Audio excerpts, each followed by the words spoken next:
ഇറാനിലെ താൽക്കാലിക വെടിനിർത്തലിന്റെ അനുരണനങ്ങൾ വിപണിയിലും പ്രതിഫലിക്കുന്നു. സംസ്ഥാനത്ത് സ്വർണ്ണവിലയിൽ വൻ വർധനവ്. 22 കാരറ്റ് 1 ഗ്രാമിന് 365 രൂപ വർദ്ധിച്ച് 14,100 രൂപയായി. ഒരു പവന് 1,12,800 രൂപയാണ് രാവിലത്തെ വില. 24 മണിക്കൂറിനുള്ളിൽ പവന് വർദ്ധിച്ചത് 2,920 രൂപയാണ്. നീത നാരായണൻ ചേരുന്നുണ്ട് കൂടുതൽ വിവരങ്ങളുമായി. നീത, ഈ യുദ്ധം താൽക്കാലിക വെടിനിർത്തൽ അത് പ്രഖ്യാപിച്ചതിന് പിന്നാലെയാണ് സ്വർണ്ണവില കുതിച്ചുയർന്നത്. നമ്മൾ കണ്ടതാണ്. ഈ ഇറാൻ യുദ്ധമുണ്ടായതിന് പിന്നാലെ 1,31,000 രൂപയിലേക്ക് വരെ എത്തിയ സ്വർണ്ണമാണ് തിരിച്ചിറങ്ങിയത്. എന്നാൽ ഇപ്പോൾ വീണ്ടും കുതിക്കുന്നു. 1.5 ലക്ഷത്തിലേക്കാണോ ഈ സ്വർണത്തിന്റെ കുതിപ്പ്? അവിടെ സൂചിപ്പിച്ചതുപോലെ തന്നെ പശ്ചിമേഷ്യൻ സംഘർഷത്തിനുള്ള ഒരു അയവ് വരുന്നു എന്നുള്ളൊരു പ്രതീക്ഷ നൽകുന്ന സമയത്ത് തന്നെയാണ് അത് ഓഹരി വിപണിയും വലിയ രീതിയിൽ തന്നെ സ്വാധീനിച്ചിരിക്കുന്നത്. അതേ തുടർന്ന് ഇപ്പോൾ സ്വർണ്ണവിലയിലും ഒരു കുതിപ്പുണ്ടായിരിക്കുകയാണ്. ഇന്ന് ഒറ്റ ദിവസം കൊണ്ട് ഏകദേശം 3,000-നടുത്ത്, അതായത് 2,920 രൂപയാണ് പവന് കൂടിയിരിക്കുന്നത്. 1,12,800 രൂപ എന്നുള്ള ഒരു സംഖ്യയിലേക്കാണ് ഇന്നത്തെ ഇതുവരെയുള്ള പവൻ വില എത്തിയിരിക്കുന്നത്. ഗ്രാമിന് 365 രൂപ കൂടിയിട്ടുണ്ട്. 14,100 രൂപയാണ് 1 ഗ്രാം സ്വർണത്തിന്റെ ഇപ്പോഴത്തെ ഒരു വിലയായി പറയുന്നത്. അതൊരു പക്ഷേ ഉച്ചയ്ക്ക് ശേഷമോ അല്ലെങ്കിൽ അല്പസമയത്തിനകമോ ഇനി വീണ്ടും സ്വർണ്ണവില ഒരു മാറ്റം സംഭവിക്കാനും സാധ്യതയുണ്ട്.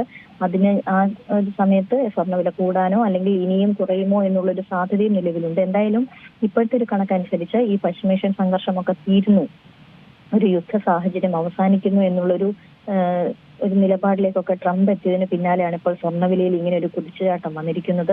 അതെന്തായാലും ഈ 3,000 രൂപയോളം തന്നെ ഒരു ദിവസം കൂടുന്നു എന്ന് പറയുമ്പോൾ വലിയ രീതിയിലുള്ള വർധനവിലേക്കാണ്.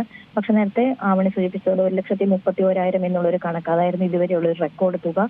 അതിലേക്ക് ഇതുവരെ എത്തിയിട്ടില്ല എന്നുള്ളത് ആശ്വസിക്കാൻ കഴിയുന്നതാണ്. പക്ഷെ വരും സമയങ്ങളിലും സ്വർണ്ണവിലയിൽ ഒരു മാറ്റം അത് പ്രതീക്ഷിക്കുന്നുണ്ട് എന്നുള്ളതാണ്. ഒപ്പം തന്നെ രൂപയുടെ മൂല്യവും ഉയർന്നിട്ടുണ്ട്. 50 പൈസയുടെ ഒരു നേട്ടത്തോടെ 92.56 എന്ന നിലയിലേക്കാണ് ഇപ്പോൾ രൂപയുടെ മൂല്യം ഉയർന്നിരിക്കുന്നത്.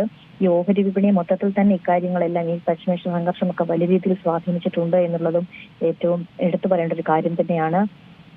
അതിൽ BSE സെൻസെക്സും 2,700 പോയിന്റാണ് മുന്നേറിയിരിക്കുന്നത്. നിഫ്റ്റിയിലും ഇത്തരത്തിലുള്ളൊരു മുന്നേറ്റം ദൃശ്യമായിട്ടുണ്ട് നിലവിൽ. എന്തായാലും ഈ ഹോർമുസ് കടലിടുക്കിലൂടെയുള്ള ഗതാഗതമൊക്കെ ഇറാൻ സമ്മതിച്ചോടുകൂടി തന്നെയാണ് ഈ ആഗോള വിപണികളെല്ലാം ഒരു മുന്നേറ്റത്തിലേക്ക് എത്തിച്ചിരിക്കുന്നത് എന്നുള്ളത് എടുത്തു പറയേണ്ട ഒരു കാര്യമാണ്. ഇതെല്ലാം ഈ സ്വർണ്ണവില ഉയരാനും കാരണമായിട്ടുണ്ട് എന്നുള്ളതാണ് ഏറ്റവും പ്രധാനപ്പെട്ട ഒരു കാര്യം. ശരി, നീത നാരായണനാണ് വിവരങ്ങൾ നൽകിയത്. ഏറ്റവും പുതിയ വാർത്തകളും വിശേഷങ്ങളും വിരൽ തുമ്പിലറിയാൻ സീ മലയാളം ന്യൂസ് എല്ലാ ഡിജിറ്റൽ പ്ലാറ്റ്ഫോമുകളിലും ലഭ്യം.